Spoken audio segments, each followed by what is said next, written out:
তো বেলা 12টার সময় রেডি হয়ে দুজনে মিলে গাড়ি নিয়ে বেরিয়ে গেছি। না, দুজনে বলে ভুল হবে, মামনিকে আগে ছেড়ে রেখে এসছে। তো যাচ্ছি কোথায় বলো তো? যাচ্ছি জুলকুল। জুলকুলে হয় জগদ্ধাত্রী পুজো, তো সেখানেই যাচ্ছি। আর ওখানকার মা ভীষণ জাগ্রত। তো মামনিরা তো অনেক দিন থেকেই যায়, বাট আমি বিয়ের পর আস্তে আস্তে জানলাম।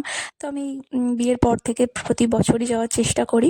তো যাই হোক, এবছরও যাবো। তো যেহেতু দ্বীপের ছুটি, তাই জন্য মামনি আমি দুজনে গাড়ি করেই যাচ্ছিলাম। বাট আমার খুব শাড়ি পরতে ইচ্ছে হয়েছিল, তার জন্য মামনি বললো ঠিক আছে আগে আমাকে রেখে আসুক, তারপর না হয় তুই যাস। বললাম ঠিক আছে, কারণ ওখানে তো আমি কাউকে চিনি না, তাই মামনি আগে ওখানে পৌঁছে গেছে। তো তারপরে আমি গেলাম। তো গিয়ে দেখি মামনি এখানে পুজো টুজো দেওয়া সবটা কমপ্লিট হয়ে গেছিলো।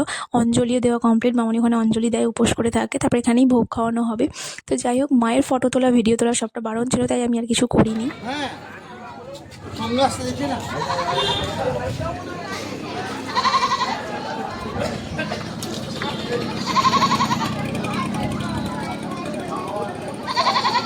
এলে কি নবমী পুজোর ছোট হবে তো হয়ে গেল।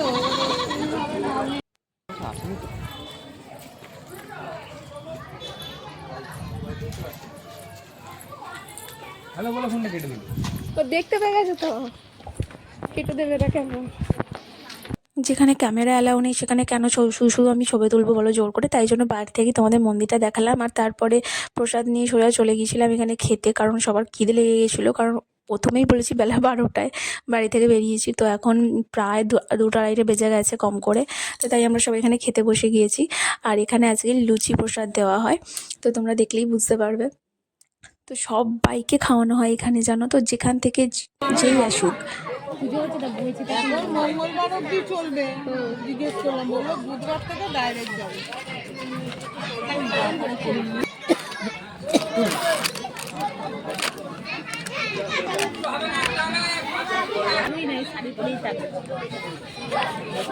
এই রাত্রে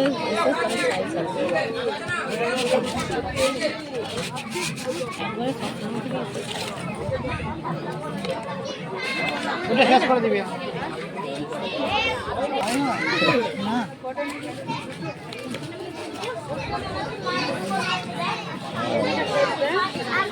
তো প্রথমে এখানে গরম গরম লুচি দিয়ে দিল, আর তার সাথে দিচ্ছিল ঘুগনি। হ্যাঁ, এখানকার রান্নাগুলো একটু অন্যরকম, যেহেতু সকলকে খাওয়াতে হয় তো তাই একটু ব্যালেন্স করতে হয়, কিছু করার নেই। বা রান্নাগুলো ভীষণ টেস্টি, যেহেতু মায়ের ভোগ, তো খুব সুন্দর খেতে হয়।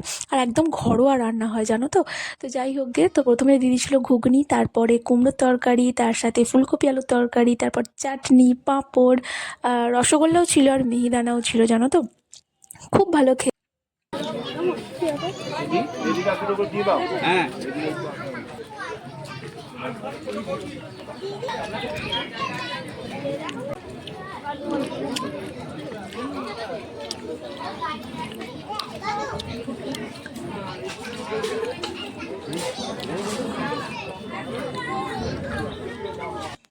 তো দীপ এবারে আসতে পেরেও নিজেও বেশ খুশি হয়েছে। যাই হোক, তো এখানে ঠাকুরের প্রসাদ খাওয়ার দাওয়া করার পরে আমরা বেরিয়ে গেছিলাম। আর মামনির একটু তাড়াও ছিল, তাই একটু তাড়াতাড়ি করছিলাম, কারণ মামনির একটা সৎসঙ্গ আছে, তো মামনি সেখানেই যেত। তো দীপ ফার্স্টে মামনিকে ওখানে ছেড়ে রেখে এসেছিলো, তারপরে আমরা বাড়ি চলে গিয়েছিলাম। তো সেখানে যাওয়ার আগে এত সুন্দর একটা বাজনা হচ্ছিল না ওখানে ঠাকুরতলাতে। তো ওই অষ্টমীর অঞ্জলি সমস্ত কিছু কমপ্লিট হয়ে যাওয়ার পর আবার নবমী পুজো স্টার্ট হওয়ার আগে এরকম একটা বাজনা হচ্ছিল। তো চলো এখান থেকে খাওয়া দাওয়া কমপ্লিট করে তোমাদেরকে সেটা শোনাবো।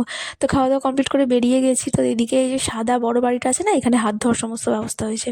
তো চলো আগে তোমাদেরকে ওই বাজনাটা শোনানো যাক, দেখবে কত সুন্দর বাজে।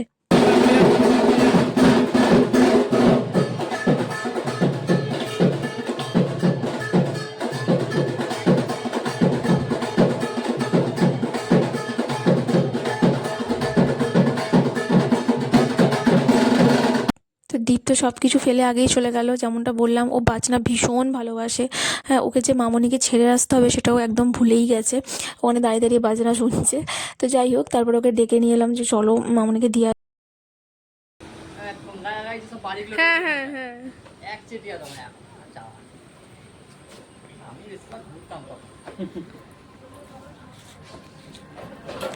তো এখানে দাদার কাছে একবার গাড়িটা চেক করিয়ে নিচ্ছিল, কারণ গাড়িটার ব্যাটারিটা একটু ডাউন হয়ে যাচ্ছিলো তার জন্য। তো গাড়িটা চেক করে নিয়ে বললো যে সন্ধেবেলা আসতে, তাই আমরা বাড়ি চলে গেলাম আবার। ও আচ্ছা আচ্ছা। চাপবে। হুম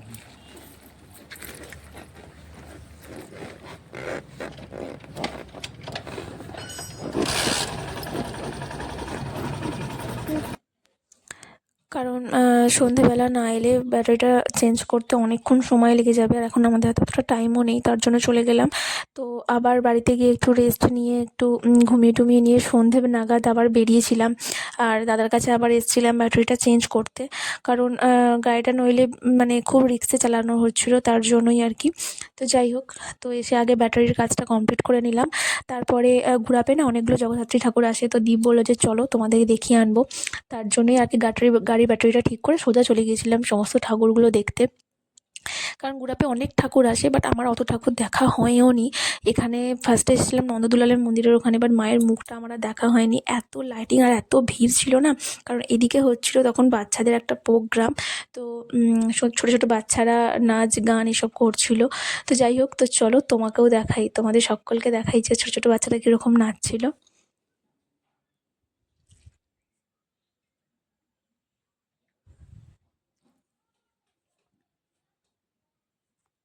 তো বাচ্চাদের নাচগুলো এখানে বেশ দেখতে ভালোই লাগছিলো। অনেকক্ষণ টাইম এখানেও আমি ছিলাম। তারপরে চলে গেছিলাম মাঝের পাড়া। এখানেও মায়ের মুখটা এত ভালো করেছে না যে কী বলবো, সুন্দর লাগছে মাকে দেখতে। তো তারপর এখান থেকে চলে গিয়েছিলাম শেতলা মায়ের তলার ওখানে, যে জগদ্ধাত্রী মা এসছে সেখানে।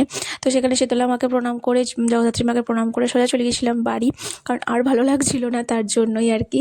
তো তোমাদের এই ভিডিওগুলো কার কার ভালো লাগলো প্লিজ আমাকে কমেন্ট করে জানিও। যদি ভালো লাগে থাকে প্লিজ লাইক করো, শেয়ার করো, আর চ্যানেলটাকে সাবস্ক্রাইব করতে একদম ভুলো না। আর কারা কারা চন্দননগরে ঠাকুর দেখতে গেছো সেটাও আমাকে কমেন্ট করে জানাতে একদম ভুলো না। বাই।